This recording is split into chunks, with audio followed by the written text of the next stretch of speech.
다 아직 속세에 묻혀있던 조시마 장로의 청소년 시절과 청년 시절 회상 결투. 베테르부르크의 유년학교에서 나는 거의 8년이라는 오랜 세월을 보냈으며 새로운 교육을 받는 동안 유년 시절의 인상들은 아무것도 잊히진 않았지만 그래도 많은 부분 희미해졌습니다. 그 대신 너무도 많은 새로운 습관과 심지어 견해가 생겨버리자 거의 야만스럽고 잔혹하고 터무니없는 존재로 변해버렸습니다. 프랑스어와 함께 껍질만 번드르르한 예의범절과 사교계 에티켓을 익혔고, 그러고서도 우리는 유년 학교에서 우리 시중을 떨어주는 병사들을 모두 완전히 짐승으로 간주했는데 그건 나도 마찬가지였지요. 아니, 나야말로 그 누구보다도 더 그랬을 텐데. 친구들 가운데 모든 일에 감수성이 가장 예민했으니까요. 장교가 되어 졸업했을 때 우리는 행여 우리 연대의 명예가 손상을 당한다면 자신의 피라도 흘릴 준비가 되어 있었지만 진정한 명예가 무엇인지 우리 중 거의 그 누구도 알지 못했으며 설사 알았다 할지라도 그 자신이 제일 먼저 그것을 비웃었을 것입니다. 음주, 방탕, 기고만장한 만용을 거의 자랑스러워하기까지 했죠. 그렇다고 해서 우리가 추악한 자들이었다고는 말하지 않겠습니다. 이 젊은이들 모두 좋은 사람이었지만 행동거지가 추악했던 것일 뿐 사실 그중 내가 으뜸이었지요.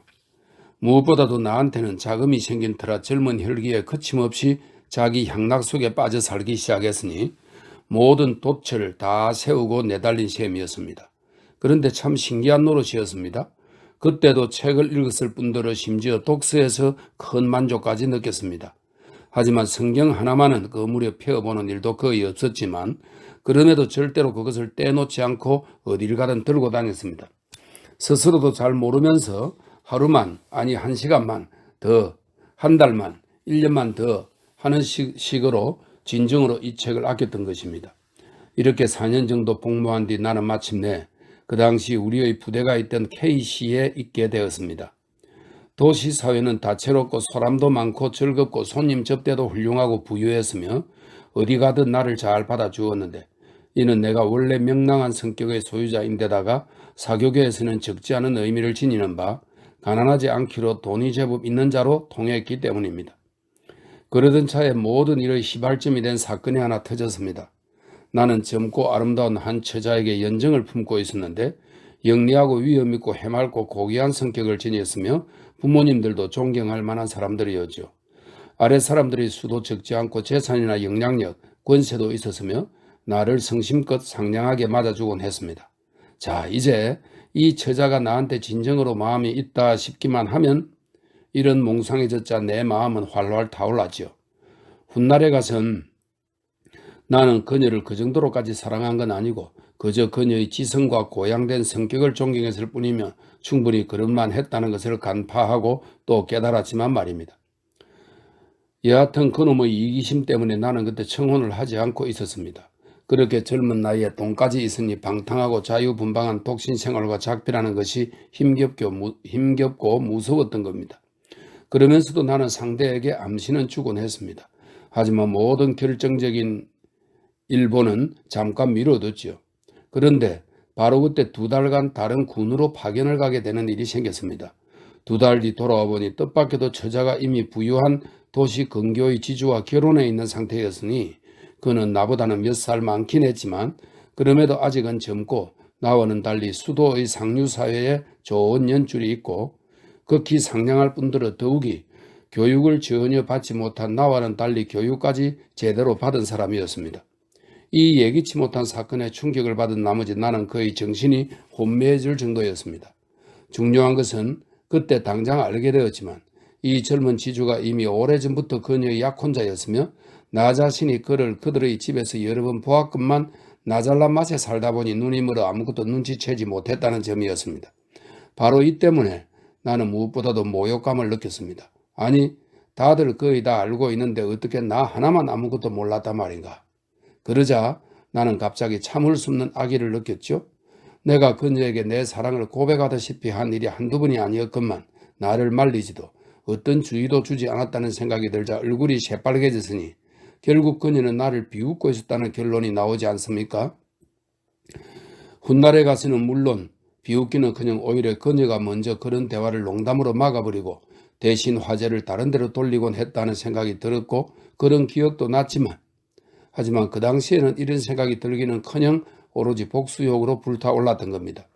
지금도 이 일이 기억나면 놀라울 따름이지만 이 복수욕과 나의 분노는 나 자신에게는 극도로 힘겹고 역겨운 것이었으니 이는 내가 낙천적인 성격을 타고난 탓에 누구에게든 오랫동안 화를 낼 수 없기 때문인데 고로 나 스스로에게 억지로 불을 지펴서 마침내는 추하고 터무니없는 꼬락서니가 되었던 것이죠. 나는 기회를 노렸다가 한 번은 큰 모임에서 아주 엉뚱한 트집을 잡아 나의 연적을 느닷없이 모욕하는 데 성공했는데 그 당시 한 중대한 사건에 26년에 있었던 사건 말입니다. 이건 뭐냐면 1825년 12월 젊은 청년 장교들이 농노제와 전제정치에 반대하여 일으킨 12월 땅 사건이라고 부르는 것으로 추정된다고 합니다. 체카프리스트 난이라고 불렀다고 하네요. 그 중대한 사건에 대한 그의 견해를 조롱했던 것이며 그것도 사람들 말로는 신라라고 교모했다던군요. 그리고 나서 그에게 해명을 강요해 놓고 해명이 진행되는 동안엔 내가 이미 너무도 거칠게 나왔기 때문에 그는 내가 그보다 더 젊은 데다가 지위도 보잘것없고 하찮음에도 즉 우리 사이의 거대한 차이가 있음에도 불구하고 나의 도전을 받아들였습니다. 나중에 가서야 확실히 알게 되었지만 그가 내 도전을 받아들인 것이 역시나 나에 대한 질투심 때문이었습니다. 그는 이전부터 즉 자신의 아내가 아직 약혼녀였을 때부터 나에게 어느 정도는 질투심을 느껴왔던 겁니다. 그런 차에 그가 나에게 그 모욕을 받고도 그냥 참고 결투 신청을 할 용단을 내리지 못했다는 것을 이제 그녀가 알게 되면 행여나 어쩔 수 없이 자기를 경멸하진 않을까, 그녀의 사랑이 흔들리지는 않을까 하는 생각이 들었던 겁니다. 결투 입회인으로 나는 서둘러 같은 부대 동료인 중위를 구했습니다. 그 무렵에 그 결투는 엄중하게 다스려졌지만 그래도 군인들 사이에서는 유행을 하다시피 했으니 야만스러운 것들이 정대하다 보면 이렇듯 이따금씩은 편견으로 굳어지는 법입니다. 때는 6월 말 바로 다음날 아침 7시에 도시 교회에서 우리는 만나기로 되어 있었는데 바로 이때 나에게 뭔가 숙명에 가까운 일이 일어났던 겁니다. 저녁물은 난폭하고 추한 몰골로 집으로 돌아온 나는 나의 당번병 아파나시에게 화를 내고 그의 얼굴을 2번씩이나 있는 힘껏 후리갈겨서 그 얼굴을 피투성이로 만들었습니다. 그가 나의 시중을 들기 시작한 지 아직 얼마 되지 않았고 이전에도 그를 때리는 일이 있곤 했지만 이렇게 짐승같이 잔혹하게 때린 적은 없었죠. 믿겠습니까? 친애하는 여러분, 40년이 지났건만 지금도 이 일을 생각하면 수치심과 고통이 치미는군요. 잠자리에 들었다가 3시간 정도 자고 일어나 보니 벌써 날이 밝아오더군요. 나는 갑자기 자리에서 일어났고 더 이상 자고 싶지가 않아서 창문 쪽으로 다가가 창문을 열고 보니 내 방 창문은 정원 쪽으로 나 있었습니다. 해가 떠올라 따뜻하고 아름다웠으며 새들이 또 지저귀기 시작했습니다. 그러자 이런 생각이 듭디다. 도대체 이게 무엇일까? 내 영혼 속에 무언가 치욕적이고 저열한 것이 느껴지는 건 무슨 까닭일까? 남의 피를 흘리러 가기 때문이 아닐까? 아니다. 그것 때문은 아닌 것 같다는 생각이 들더군요. 죽음이 두려워서 죽음을 당할까 봐 두려워서일까?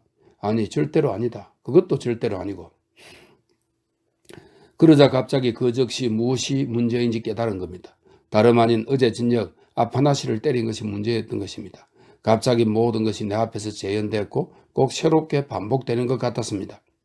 내 앞에 아파나시가 서 있고 내가 그의 얼굴을 곧바로 힘껏 후려치지만 그는 꼭 대열 속에 서 있는 양 차렷자세로 고개를 똑바로 들고 눈을 부릅뜨고 있었으며 맞을 때마다 몸을 부르르 떨면서도 손을 쳐들어 몸을 막을 엄두조차도 내지 못하는 것이니 사람이 정녕 이 지경에 이르다니, 사람이 사람을 때리다니, 이런 범죄가 또 어디 있겠습니까? 꼭 날카로운 비늘이 나의 영혼 전체를 관통하는 것 같았습니다. 날카로운 바늘이 나의 영혼 전체를 관통한 것 같았습니다. 나는 얼빠진 사람처럼 넉넉히 서 있고 햇살은 빛나고 잎사귀들은 기뻐하면서 반짝이고 새들은 하나님을 찬양하더군요. 나는 2 손바닥으로 얼굴을 가리고 침대 위에 쓰러져 흐느껴 울기 시작했습니다.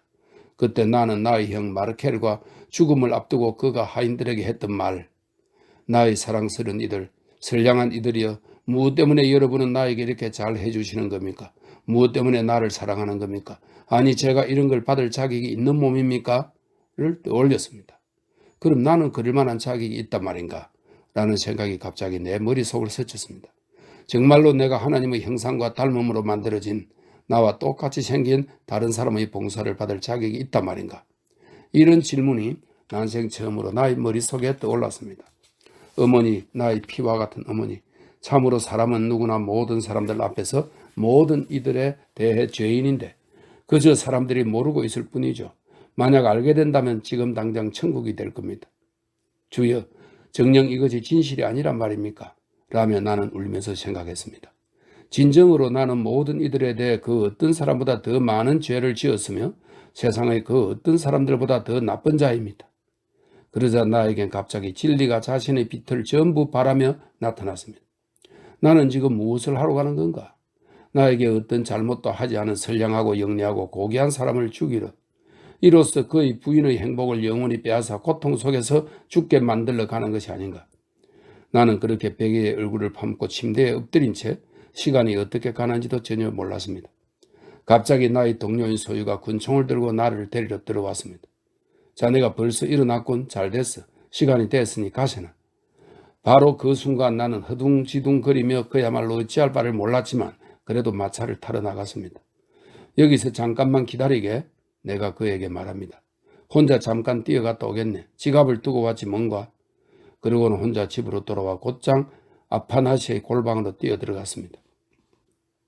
아파나시, 어제 내가 자네 얼굴을 2번이나 때렸는데 나를 용서해 주게 라고 말합니다. 이 말에 그가 소스라치게 놀란 듯 몸을 부르르 떤 뒤 나를 바라보기에 나는 이걸로는 부족하다 못해 한참 부족하다 싶어 갑자기 견장을 단 채로 몸을 던져 이마가 땅에 닿도록 그의 발밑에 엎드렸습니다. 그러자 그는 완전히 어리둥절해져 버렸습니다. 각하 주인날이 나르께서 어찌 이런, 아니 이 몸이 무슨 자격이 있다고. 그러고는 꼭 조금 전 나와 마찬가지로 갑자기 울음을 터뜨리고 두 손바닥으로 얼굴을 가린 채 창문 쪽으로 다가가 온몸을 벌벌 떨며 흐느끼 울었고 나는 동료에게로 달려가 냉큼 마차에 올라 가세라고 소리쳤습니다. 그리고 그에게 승리자를 보았나? 그 자는 바로 자네 앞에 있네 라고 소리쳤습니다. 나는 환희에 넘쳐 길을 가는 내내 웃고 말하고 또 말했는데 무슨 말을 했는지는 기억이 안 나는군요. 동료가 나를 바라봅디다. 이봐 친구 장하군, 군복값은 톡톡히 해낼 것 같아.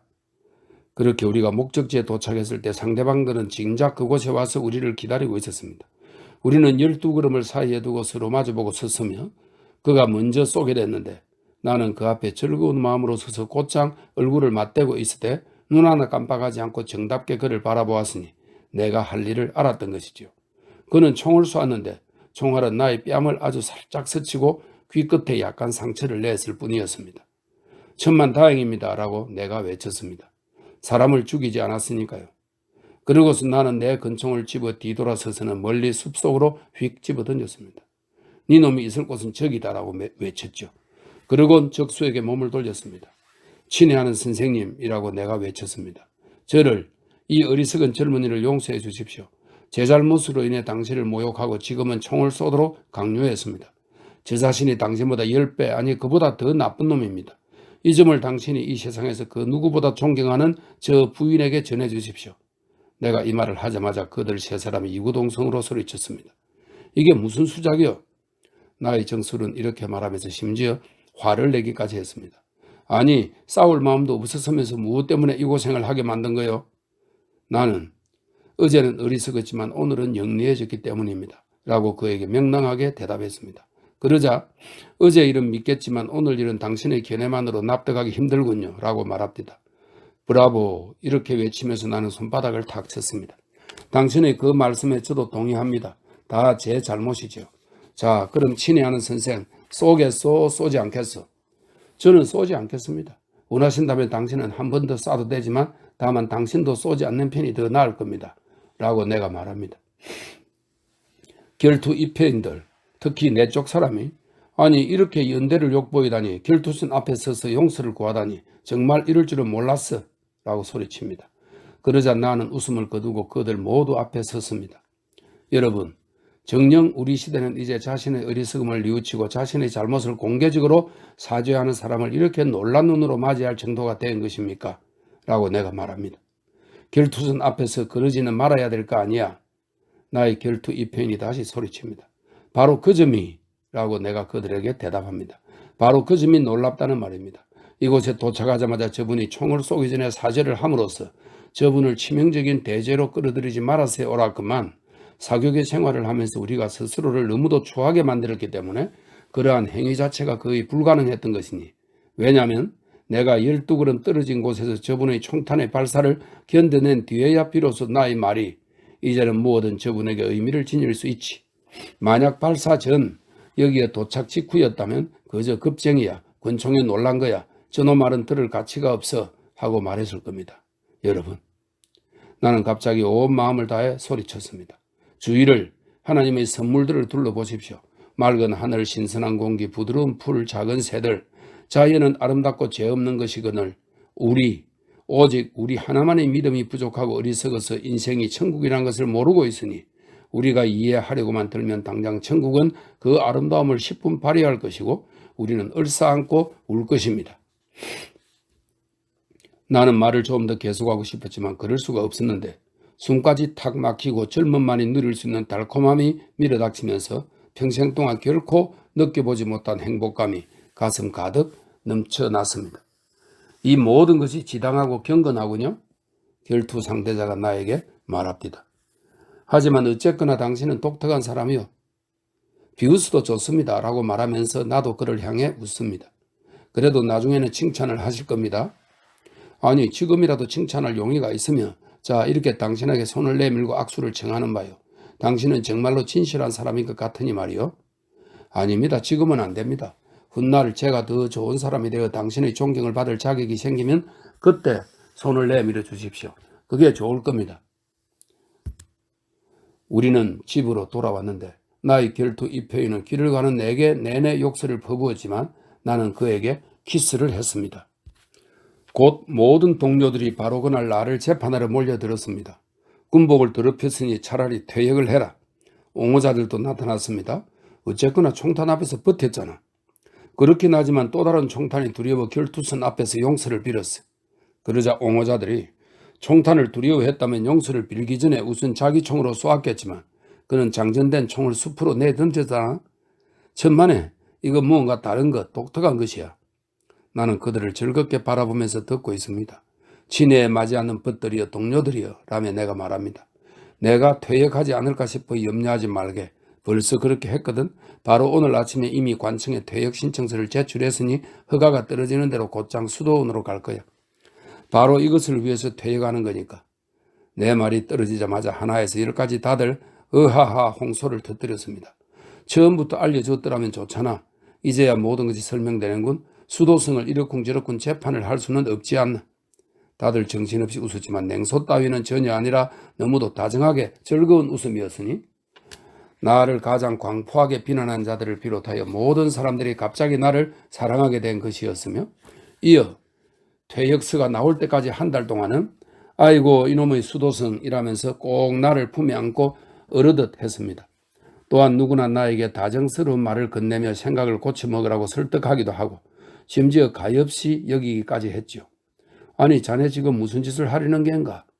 하지만 아니야, 저 친구는 우리 부대에서 제일 용맹스러운 놈이기 때문에 남의 총탄을 견뎠고 자기도 총을 쏠 수 있었는데 그러지 않은 건 전날 밤 수도승이 되는 꿈을 꾸었기 때문이야. 그래서 그런 거라고 라고 말하는 사람도 있었습니다.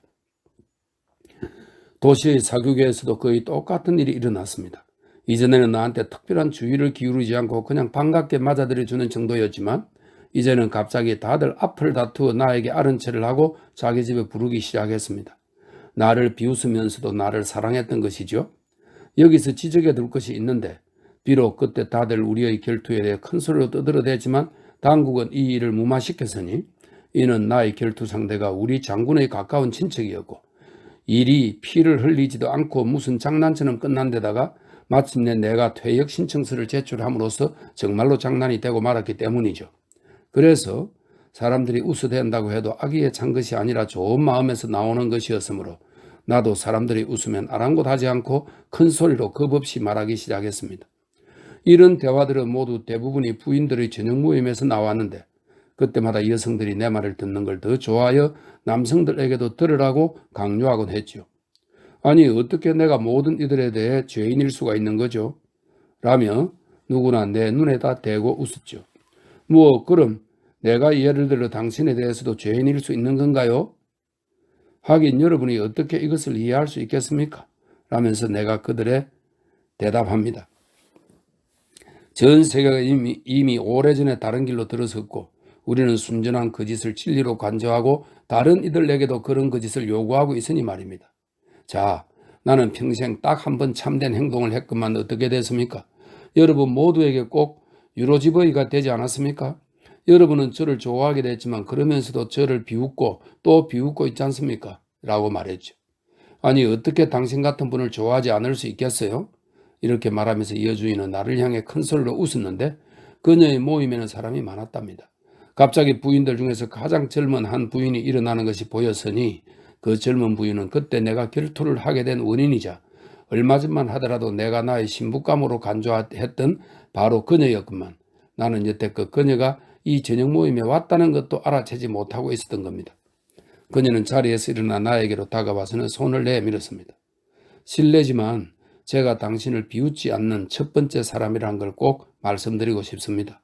오히려 저는 눈물을 흘리면서 당신에게 감사드리며 그때 당신의 행동에 대해 당신에게 저의 존경을 표하는 바입니다. 바로 그때 그녀의 남편이 다가왔고 이어 갑자기 모든 사람들이 내 곁으로 몰려와 거의 입을 맞추다시피 했습니다. 나는 기뻐서 어쩔 줄 몰랐으나 그때 갑자기 역시나 내 곁으로 다가온 이미 나이가 지긋이던 한 신사가 유난히도 눈에 띄었으니 이전에도 그의 이름 정도는 알고 있었지만 서로 소개를 한 적도 없었고 심지어 이날 저녁까지는 한마디도 나눈 적이 없는 처지였습니다.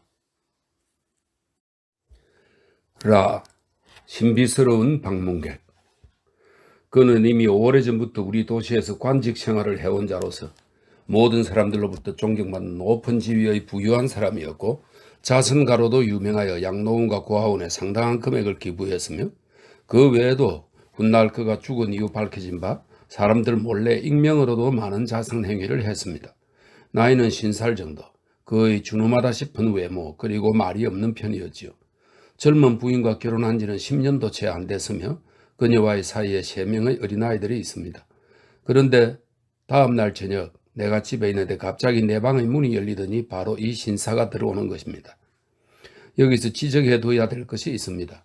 그 무렵 나는 이미 이전의 아파트에서 살지 않고 퇴역 서류를 제출하자마자 다른 아파트로 옮겨왔고 관리의 미망인인 한 늙은 여인의 아파트에서 방을 빌리고 그녀의 하녀의 시중을 받고 있었는데 이 아파트로 이사한 것은 오직 결투에서 돌아온 바로 그날 아파나 씨를 다시 중대로 돌려보냈기 때문, 얼마 전에 그에게 그런 짓을 해놓고서 그의 눈을 바라본다는 것이 부끄러웠기 때문이었으니 마음의 준비가 덜 된 속세의 인간은 가장 옳은 일을 해놓고서도 그토록 수치심을 잘 느끼나 봅니다.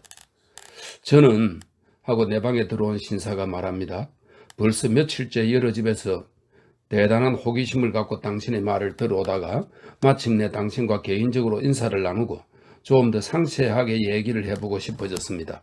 친애하는 선생님, 저에게 그런 큰 기쁨을 선사해 줄 수 있을런지요? 여부가 있겠습니까? 특별한 영광입니다. 라고 내가 말하자 그는 거의 경악하기까지 했는데 그 정도가 얼마나 심했으면 나는 처음부터 그에게 충격을 받고 말았습니다. 왜냐하면 비록 사람들은 호기심을 품고 내 얘기를 듣긴 했어도 아직 그 누구도 내심 이처럼 진지하고 준엄한 태도로 내게 다가오진 않았으니까요. 더욱이 이 사람은 몸소 내 집을 찾아오지 않았습니까? 그는 자리에 앉았습니다. 제가 보기에 참으로 당신은 참 대단히 강단 있는 분입니다. 라면서 그가 말을 이어갑니다. 당신이 위험을 무릅쓰고서 모든 사람들의 경멸을 감수하면서까지 옳다고 생각하는 일을 단행하여 진리를 위해 봉사하셨으니까요. 과찬의 말씀이십니다. 라고 내가 그에게 말합니다. 아닙니다. 과찬이라니요? 라고 그가 나에게 대답합니다.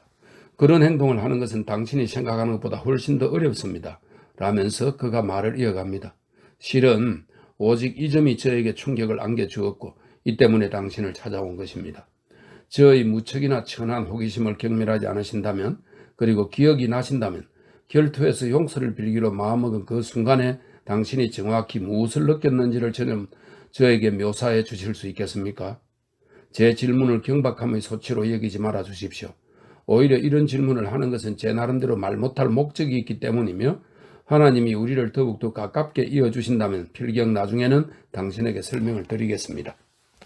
그가 이 말을 하는 동안 나는 계속하여 그의 얼굴을 똑바로 바라보았으며 그러다가 갑자기 그에게 아주 강한 신뢰를 느꼈으면 물론이고 내 쪽에서 비상한 호기심마저 들었는데 이는 그의 영혼 속에 뭔가 특수한 자기만의 비밀이 있구나 하는 느낌이 들었기 때문입니다. 결투 상대에게 용서를 빈 그 순간 제가 정확히 무엇을 느꼈는가 하고 물으시지만 이라면서 내가 그에게 대답합니다. 아예 아무한테도 아직 이야기하지 않은 것부터 그러니까 아주 처음부터 말씀드리죠. 그러고서 나는 아파나시와 있었던 모든 일을 그에게 머리가 땅에 닿도록 절을 한 일을 이야기해 주었습니다. 이 정도면 짐작하실 테죠? 라며 나는 그에게 결론을 내려주었습니다. 이미 집에서 첫걸음을 내디뎠기 때문에 결투를 할 무렵엔 이미 제 마음이 가벼워졌던 것이니 일단 그 길로 들어서고 나니까 그 다음은 모든 일이 어렵기는 그냥 도리어 기쁘고 즐겁게 진행되었던 겁니다. 이 말을 들으면서 그는 무척 좋은 시선으로 나를 바라보고 있습니다. 모두 다 굉장히 흥미로운 얘기군요. 다시 오겠습니다. 라고 하더군요. 그때 이후 그는 거의 매일 밤 나를 찾아봤습니다. 만약 그가 나에게 자기 자신 얘기를 해 주었더라면 우리는 매우 친해졌을 겁니다. 하지만 그는 자기 자신에 대해서는 거의 한마디도 하지 않고 줄곧 나에게 내 얘기만 캐묻곤 했습니다. 그런데도 내가 그를 아주 좋아하게 됐고 내 마음 가득 완전히 그를 신뢰했으니 이는 그의 비밀이 어떻든 무슨 상관인가. 어쨌거나 의로운 사람이라는 것이 빤히 보이는 걸이라고 생각했기 때문입니다. 게다가 무척 진지하고 나이로 봐도 나보다 한참 위인데 나 같은 젊은 사람을 찾아오고 내가 싫지 않은 눈치였으니까요. 그리고 대단히 현명한 사람인지라 그에게서 유익한 것을 많이 배웠으니까요. 삶이 천국이라는 것에 대해서 라면서 그가 갑자기 말을 꺼냈습니다. 이 점에 대해서 저는 오래전부터 생각해 오고 있습니다. 그리고는 오직 이것에 대해서만 생각하고 있지요 라고 갑자기 덧붙이더군요. 그러면서 나를 쳐다보며 미소를 지습디다. 저는 이 점에 대해 당신보다 더 큰 확신을 갖고 있는데 그 이유는 나중에 아시게 될 겁니다 라고 하더군요. 이 얘기를 들으면서 나는 속으로 이 사람은 필경 나에게 무언가 털어놓고 싶은 것이 있는 거다 라고 생각했습니다. 천국은 우리들 각자의 내부에 숨겨져 있으며 그것은 지금 나의 내부에도 숨겨져 있으니 내가 원하기만 하면 정말로 내 앞에 나타나서 앞으로 평생 동안 사라지지 않을 겁니다. 내 그를 바라보니 그는 이렇게 말하면서 감동에 젖어 꼭 내게 질문이라도 던지듯 은밀한 시선으로 나를 바라보고 있습니다. 그가 말을 계속 이어갑니다. 사람은 누구나 자신의 죄는 물론이고 모든 사람들, 모든 것에 대해서 죄인이라는 당신의 생각은 전적으로 옳습니다. 어떻게 그렇게 갑자기 그리고 완벽하게 이 생각을 표현할 수 있었는지 놀라울 따름입니다. 정말로 사람들이 이 생각을 이해한다면 그땐 그들의 꿈속에서가 아니라 실제로 천상의 왕국이 도래할 것입니다. 하지만 언제? 라고 내가 그에게 당장 슬픈 목소리로 소리쳤습니다. 그것이 이루어지겠습니까? 언제든 이루어지긴 하겠습니까? 이게 그냥 꿈으로 끝나는 건 아닐까요? 자, 그러니까 당신은 말은 그렇게 하면서도 정작 믿지는 않으시군요. 하지만 명심하십시오.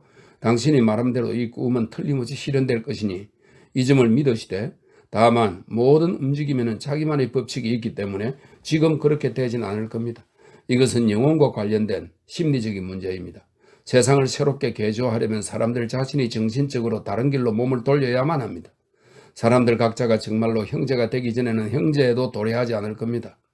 사람들은 결코 어떤 학문, 어떤 이득을 내세워도 자신의 재산과 권리를 서운함 없이 나눌 수 있는 능력을 갖지 못할 겁니다. 누구나 자기 몫은 늘 적은 법이니 늘 불평하고 시기하고 서로를 박멸하게 될 것입니다.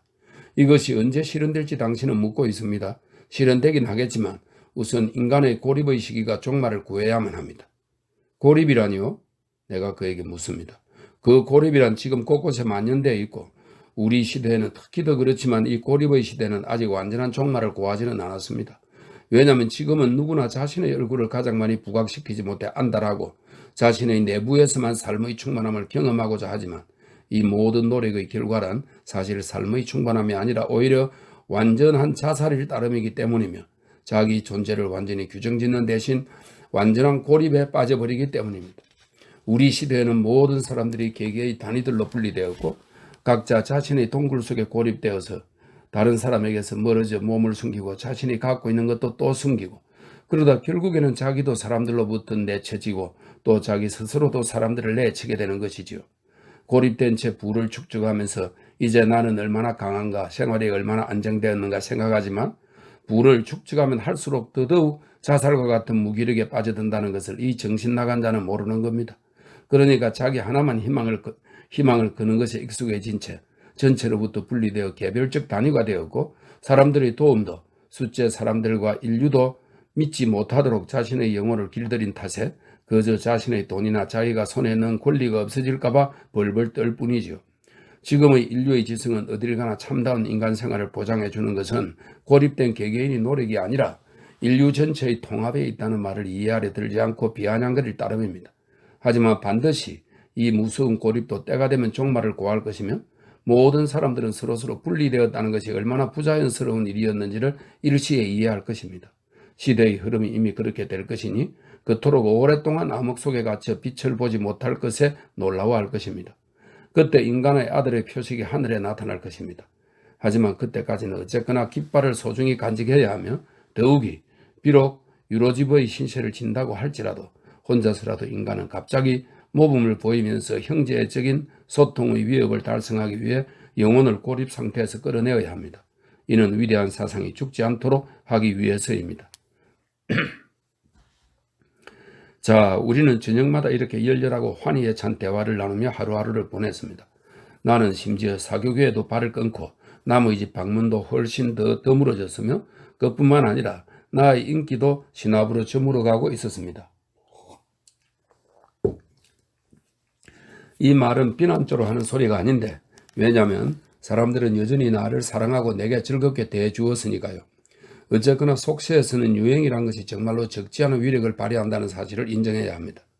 그런데 나는 마침내 신비스러운 방문객을 경탄의 눈으로 바라보게 되었는데 이는 그의 총명함에 탐닉하는 것 말고도 그가 자신의 내부에서 어떤 계획을 품고 있으며 어쩌면 위대한 위험을 준비하고 있는지도 모르겠다는 예감이 들기 시작한 까닭입니다.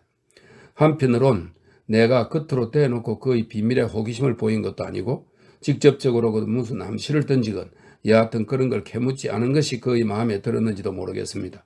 하지만 마침내 나는 그 자신도 이제는 나에게 무언가를 털어놓고 싶어 괴로워하고 있음을 눈치챘습니다. 최소한 그가 나를 방문한 지 대략 한 달쯤 지났을 때는 이미 너무도 확연히 나타나게 되었죠. 그런데 알고 계십니까?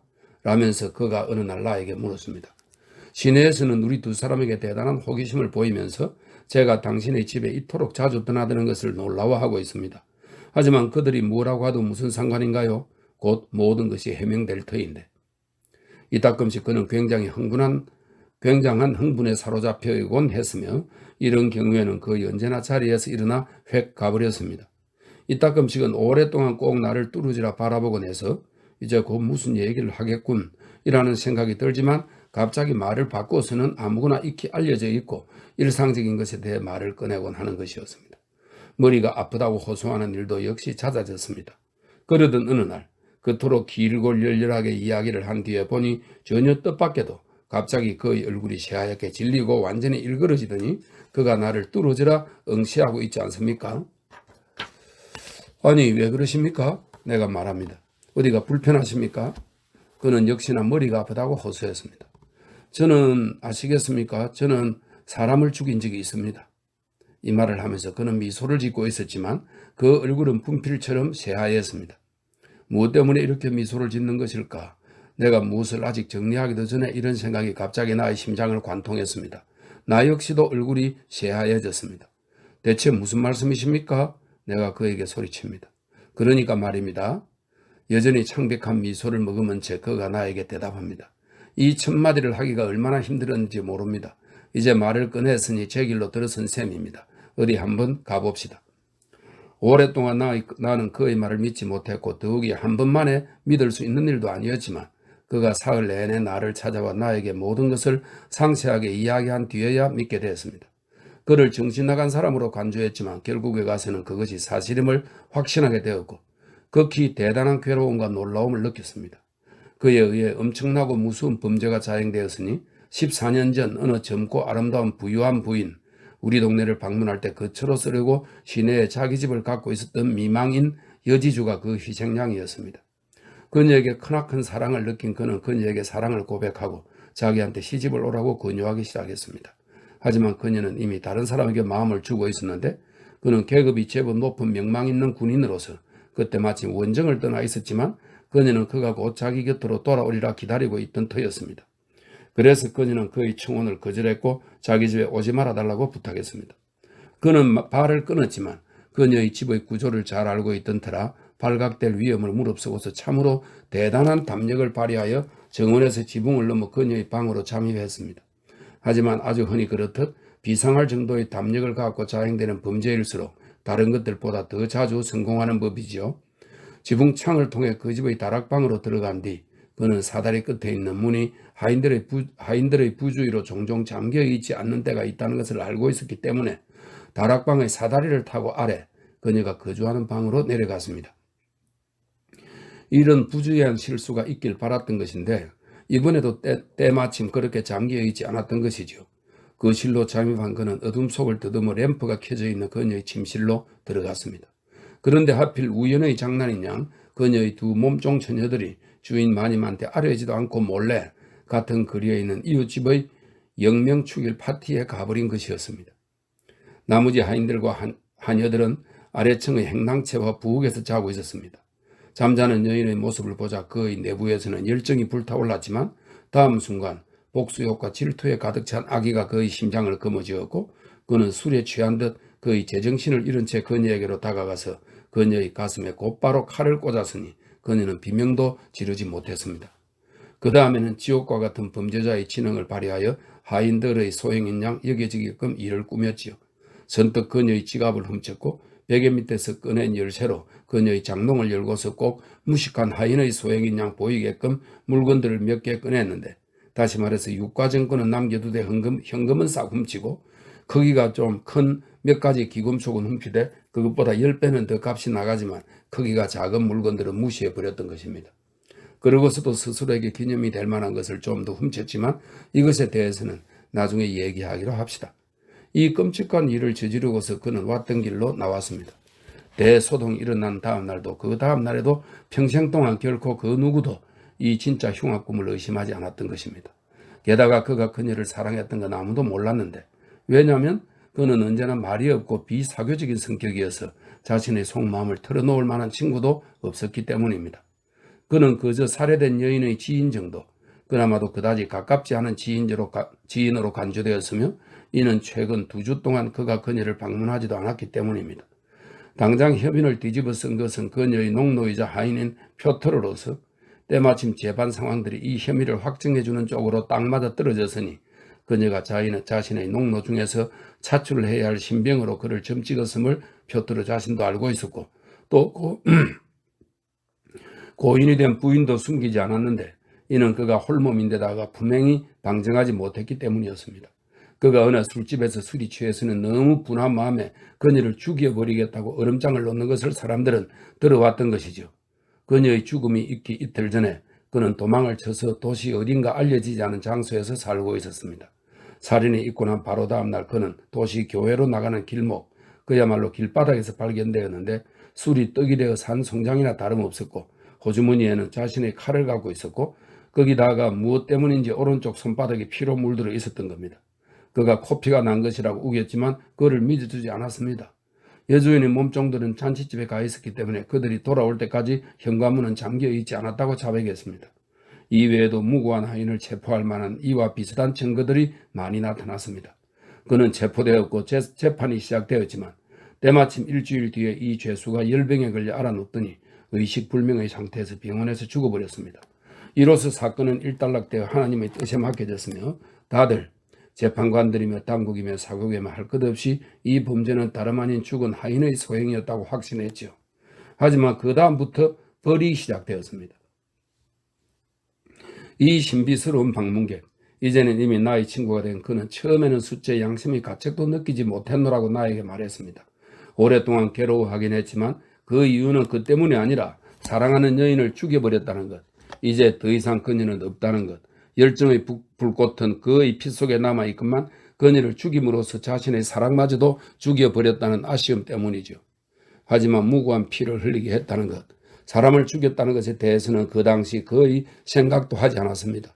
자기 손에 희생된 여자가 다른 사람의 부인이 될 수 있으리라는 생각은 애초부터 불가능한 것이기에 오랫동안 그는 자신의 행동이 달리 어쩔 수 없는 것이었노라고 확신하면서 자신의 양심을 달래했습니다.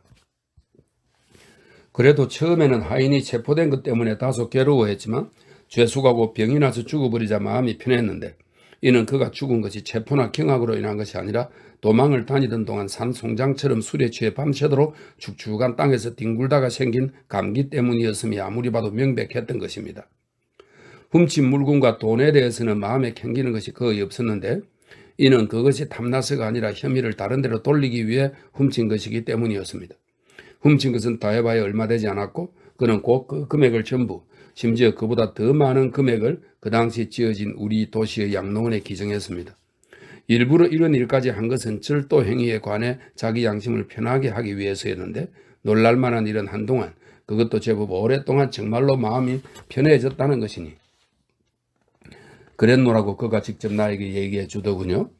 그때 그는 대단히 열심히 업무에 매달렸으며 자기가 나서서 번잡스럽고 어려운 임무를 도맡아 처리하는 가운데 2년 정도를 보냈는데 타고나길 강한 성격의 소유자인지라 지난 일은 거의 다 잊었습니다. 기억이 날 때는 그것에 대해 생각하지 않으려고 노력했죠. 자선 사업에도 손을 대서 많은 기관을 세우고 우리 도시에서 기부도 많이 했으며 양쪽 수도 그러니까 모스코바와 페테르부르크에서도 그 이름이 널리 알려져 그곳의 자선가 협회 회원으로 선출되었습니다.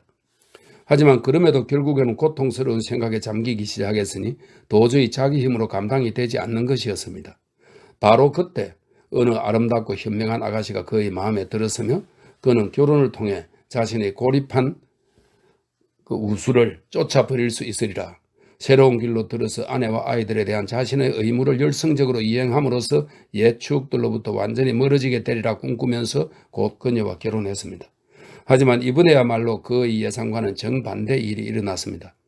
결혼 첫 달부터 아내는 나를 사랑하고 있는데 혹시 알아버린다면 어떻게 되는 거지? 라는 끊임없는 생각이 그를 혼란스럽게 하기 시작했습니다. 아내가 첫 아이를 임신하여 그에게 이것을 알렸을 때 그는 갑자기 혼란스러워졌습니다. 나는 지금 생명을 주려고 하는데 정작 나 자신이 남의 생명을 빼앗은 몸이라니. 아이들이 태어났습니다.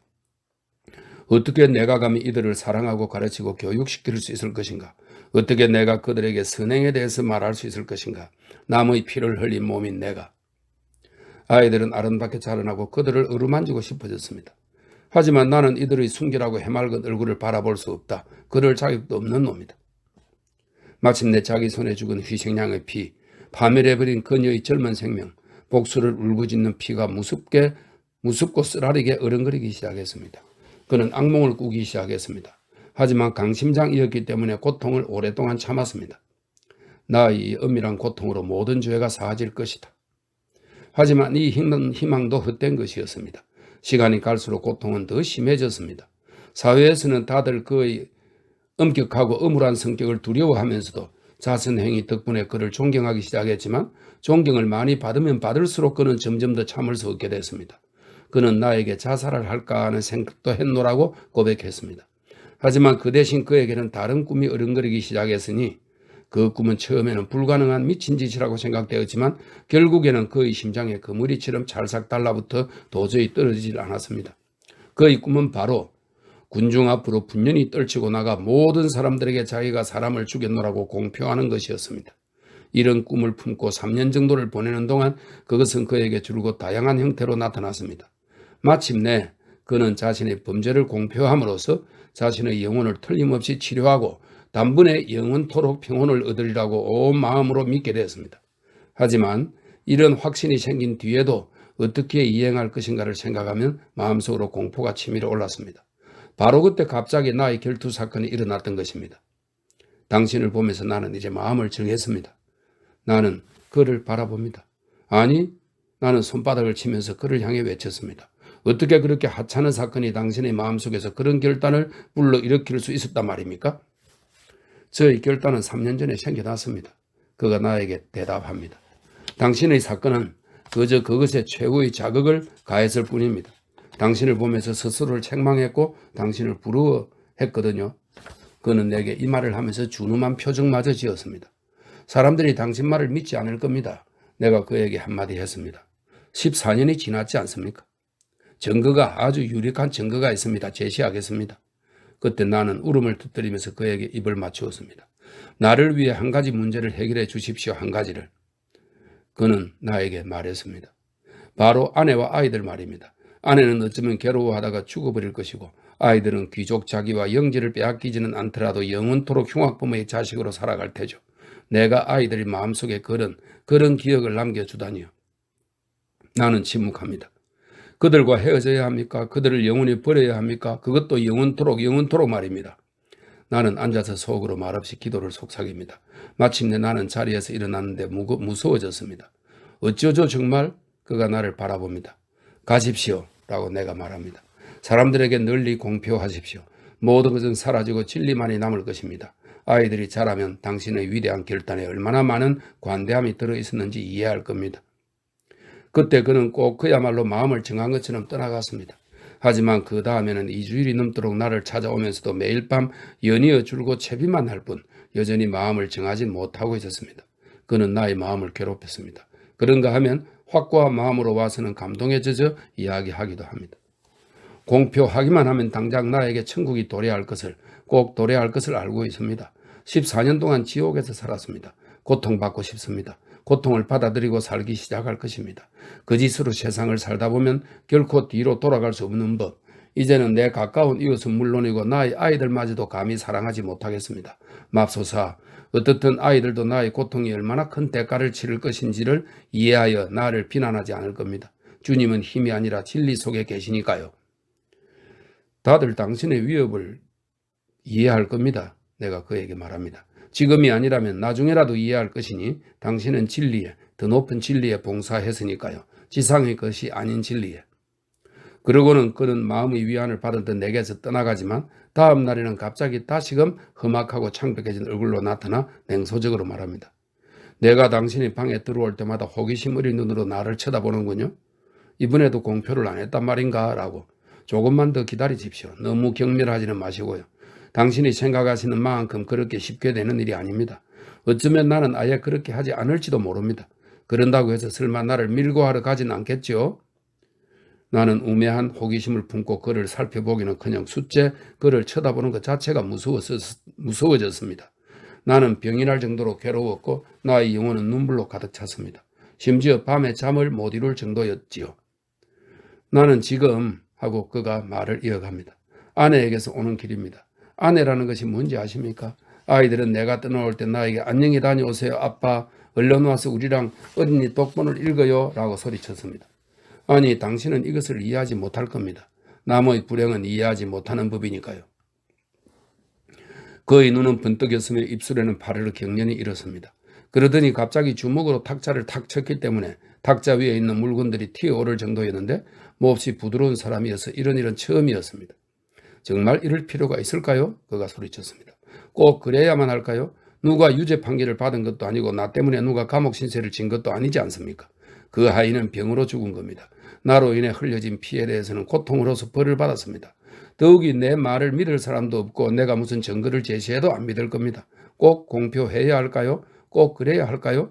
내가 흘린 남의 피해에 대해서라면 평생 동안 고통받을 준비가 되어 있지만 다만 아내와 아이들에게 충격을 주지 않을 수 있다면 말이죠. 그들을 나 자신과 함께 파멸시키는 것이 과연 옳을까요? 우리가 잘못 생각하고 있는 건 아닐까요? 여기 어디에 진리가 있는 겁니까? 더욱이 사람들은 이 진리를 알아줄까요? 그걸 높이 평가하고 존경해 줄까요? 맙소사, 나는 속으로 생각합니다. 이런 순간에 사람들이 존경을 생각하다니. 그때 나는 그가 너무도 가여워졌기 때문에 그의 마음을 조금이라도 편하게 해줄 수 있다면 나 자신이 그의 운명을 나누어 갖고 싶은 심정이었습니다. 그는 거의 미친 사람처럼 보입니다. 나는 그러한 결단이 얼마나 큰 대가를 요구하는지 머리뿐만 아니라 살아있는 영혼으로서 깨닫고서 공포감에 사로잡혔습니다. 운명을 결정해 주십시오. 그가 다시 소리쳤습니다. 가서 공표하십시오. 내가 그에게 속삭였습니다. 목소리가 제대로 나오지 않았지만 그래도 단호한 의조로 속삭였습니다. 바로 그때 나는 탁자에서 러시아 어판 복음서를 집어들어 그에게 요한복음 12장 24절을 보여주었습니다. 내가 진실로 진실로 너희에게 말한다. 밀알 하나가 땅에 떨어져 죽지 않으면 하늘 그대로 남고 죽으면 많은 열매를 맺는다. 나는 이 구절을 그가 도착하기 직전에 막 읽었던 것입니다. 그는 읽었습니다. 옳은 말씀입니다. 이렇게 말하면서도 그는 씁쓸한 미소를 지었습니다. 그래요. 이 책을 보다 보면 하고 그가 잠시 침묵했다가 말합니다. 이처럼 가슴이 씀뜨개지는 것이 있곤 하지요. 그런 것을 사람들 코밑에 들이대는 건 쉬운 일입니다. 그런데 누가 이것을 썼습니까? 설마 사람들은 아니겠죠? 성령이 쓴 것이죠. 내가 말합니다. 그런 식으로 말하는 게 당신으로선 쉬운 일이겠죠. 그는 다시 씁쓸하게 웃었지만 이제는 그의 정으로 가득 찬 웃음이었다. 나는 책을 다시 집어 다른 곳을 펼쳐서 히브리인들에게 보낸 서간 13장 31절을 그에게 보여주었습니다. 그는 읽었습니다. 살아계신 하나님의 손에 떨어지는 것은 무서운 일입니다. 그는 그렇게 읽은 뒤 책을 던졌습니다. 심지어 온몸을 부르르 떨기 시작했습니다. 무서운 구절입니다. 그가 말합니다. 할 말이 없군요. 워낙 잘 고르셨으니. 그러면서 그는 의자에서 일어났습니다. 그럼 이라면서 그가 말합니다. 안녕히 계십시오. 다시는 오지 않을지도 모르겠습니다. 천국에서 만납시다. 그러니까 살아계신 하나님의 손에 떨어진 지 14년. 이 14년을 이렇게 불러야 되겠군요. 내일 나를 그만 풀어달라고 그분의 손에다 부탁하겠습니다. 나는 그를 껴안고 입을 맞추고 싶었지만 그럴 용기가 나지 않았는데 그의 얼굴이 너무나 일그러져 있었고 그 시선이 또 너무 무거웠기 때문입니다. 그는 나갔습니다. 맙소사라며 나는 생각했습니다. 저 사람이 어디로 간 걸까? 나는 곧바로 성상 앞에서 무릎을 꿇고 선 뒤 신속한 옹호자여 조력자인 성스러운 성모 마리아 앞에서 그를 생각하며 울기 시작했습니다. 내가 눈물에 젖어 기도를 한 지 반시간쯤 지났고 이미 12시경 늦은 밤이었습니다. 갑자기 문이 열리는 것이 보이더니 그가 다시 들어오는 것이었습니다. 나는 깜짝 놀랐습니다. 어딜 갔다 오십니까? 그에게 묻습니다. 저는 하고 그가 말합니다. 제가 무언가를 두고 간 것 같아서 손수건이 아니었나 싶은데 뭐 아무것도 안 두고 갔더라도 잠깐 앉아 있었으면 해서. 그러면서 의자에 앉았습니다. 나는 그를 내려다보며 서 있었습니다. 당신도 앉으시지요? 라고 그가 말합니다. 나도 앉았습니다. 우리는 그렇게 2분 정도를 앉아 있었는데 그가 주의 깊게 나를 바라보면서 갑자기 피식 웃더니 지금도 기억이 나지만 자리에서 일어나 나를 꼭 껴안고 입을 맞추는 것이었습니다. 기억해두게 그가 말합니다. 내가 두 번째로 자네를 찾아왔다는 것을 듣고 있나? 이걸 꼭 기억해두라 말일세. 처음으로 그는 나에게 자네라는 말을 썼습니다. 그러고는 떠났지요.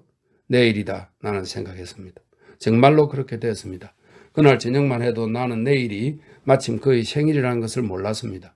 최근에 나는 아무데도 안 나갔기 때문에 누구한테 들어서 알 수는 없는 노릇이었죠. 매년 그의 생일날이면 그의 집에서는 큰 모임이 있었고 도시 전체가 몰려들곤 했죠. 이번에도 그렇게 몰려들었습니다. 자, 만찬이 끝나자 그가 한가운데로 나왔는데 손에는 종이장 하나가 당국에 제출할 정식 보고서가 들려 있었습니다. 마침 경찰국장도 그 자리에 참석했기 때문에 바로 그 즉시 만찬에 모인 일동 앞에서 큰 소리로 종이장을 읽었는데 거기에는 범행 일체가 상세하게 묘사되어 있었습니다. 저는 저 같은 불안당을 스스로 인간 사회에서 추방하려 합니다. 하나님께서 저를 방문하셨으니 고통받고 싶습니다. 라는 말로 서류는 끝을 맺었습니다. 그러고는 당장 자신의 범죄를 증명할 수 있다고 생각되는 14년간 간직해온 모든 것을 가져와서 탁자 위에 올려놓았습니다. 혐의를 피하려는 생각에 훔쳤던 피살자의 금붙이들, 그녀의 목에서 떼어낸 메달과 그녀의 십자가, 그 메달 속에는 그녀의 약혼자의 초상화가 들어있었습니다. 수첩, 끝으로 2통의 편지였습니다. 그중 한 통의 편지는 약혼자가 그녀에게 쓴 것으로 곧 간다는 내용을 담고 있었고 다른 한 통은 내일 우체국에 가서 붙이려고 책상 위에 남겨둔 시작은 했으나 끝을 맺지는 못한 그녀의 답장이었습니다. 2통의 편지를 그가 챙겼던 것인데 도대체 무엇을 위해서일까요? 무엇을 위해서 그 이후 14년 동안 증거를 없애지 않고 간직해 온 것일까요? 자, 그런데 바로 다음과 같은 일이 일어났습니다. 다들 소스라치게 놀라 경악을 금치 못했고 호기심은 굉장해서도 아무도 실성한 듯 싶은 그의 말을 믿으려 하지 않았으며 며칠 뒤에는 이미 모든 집에서 불행한 사람이 정신이 나간 것이라고 완전히 단정짓고 결론을 내려버렸습니다. 당국과 재판소는 조사에 착수하지 않을 수 없었지만 그들도 곧 중단해버렸습니다.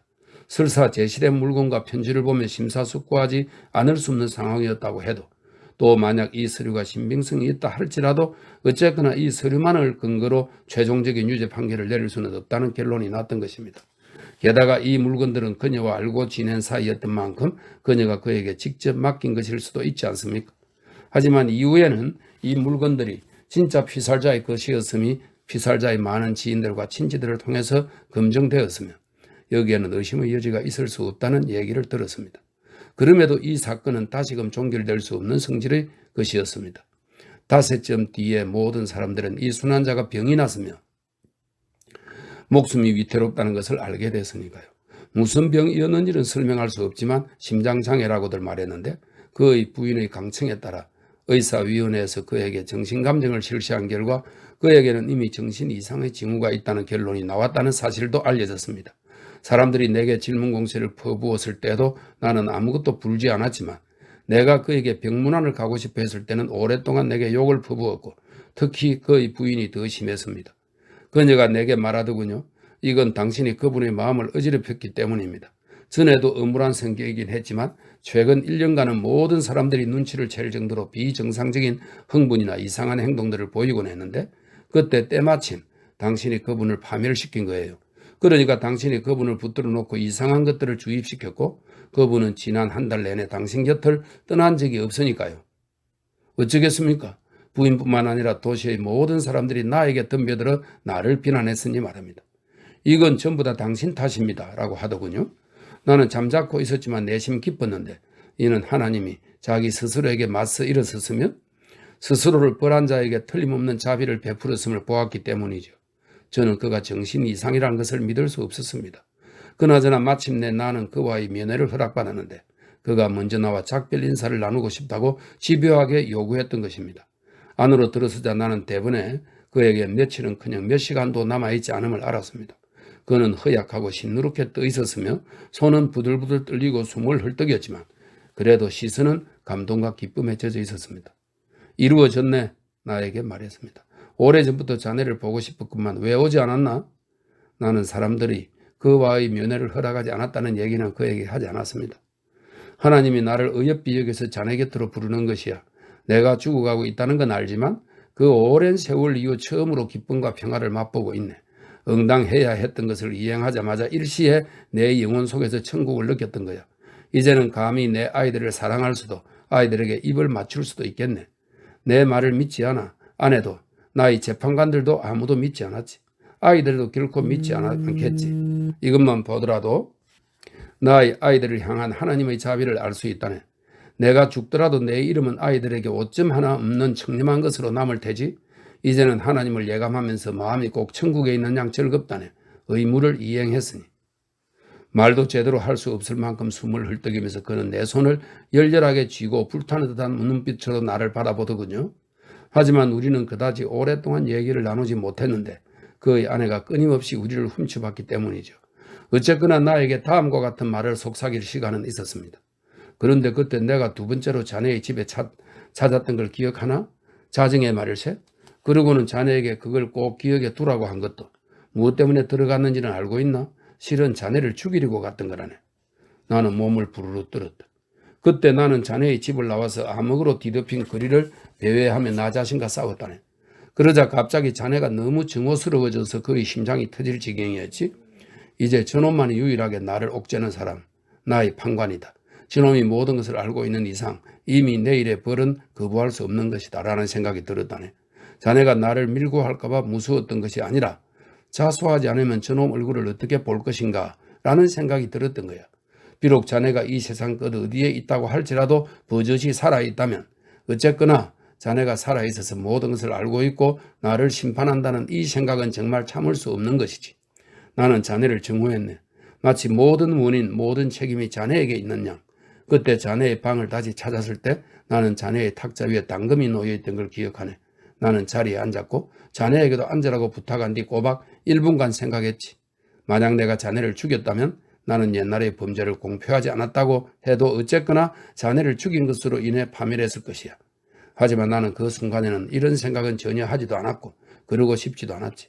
나는 그저 자네를 증오했을 뿐이고 모든 일에 대해 자네에게 있는 힘껏 복수하고 싶었다네. 하지만 나의 주님이 내 마음속의 악마를 무찔렀지. 그나저나 자네가 죽음의 끝으로 가까이가 있었던 적은 결코 없었다는 것이나 알아두게.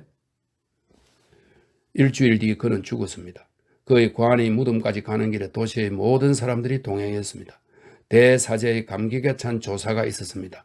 그의 수명을 단축시킨 무서운 병을 두고 통곡했습니다. 하지만 그의 장례식이 끝나자 전 도시가 나에게 대항하여 일어났으며 심지어 더 이상 나를 손님으로 받아들이지도 않게 됐습니다. 사실 몇몇 사람들이 처음엔 소수였지만 나중에는 점점 더 많은 사람들이 그의 증언이 사실이었다고 믿기 시작했으며 자주 나를 방문하여 엄청난 호기심과 기쁨을 내보이며 캐묻기 시작했죠. 사람이란 의인의 몰락과 그의 치욕을 좋아하니까요. 하지만 나는 입을 다물고 있다가 곧 그 도시를 완전히 떠났으며 5개월쯤 뒤에는 주 하나님에 의해 확고하고 장엄한 길로 들어서게 되었으니 나에게 이토록 분명하게 이 길을 지시해준 보이지 않는 손가락을 축복하면서 말입니다. 많은 고통을 겪은 하나님의 종 미하이를 나는 오늘날까지도 매일 기도를 드리면서 기억하고 있습니다.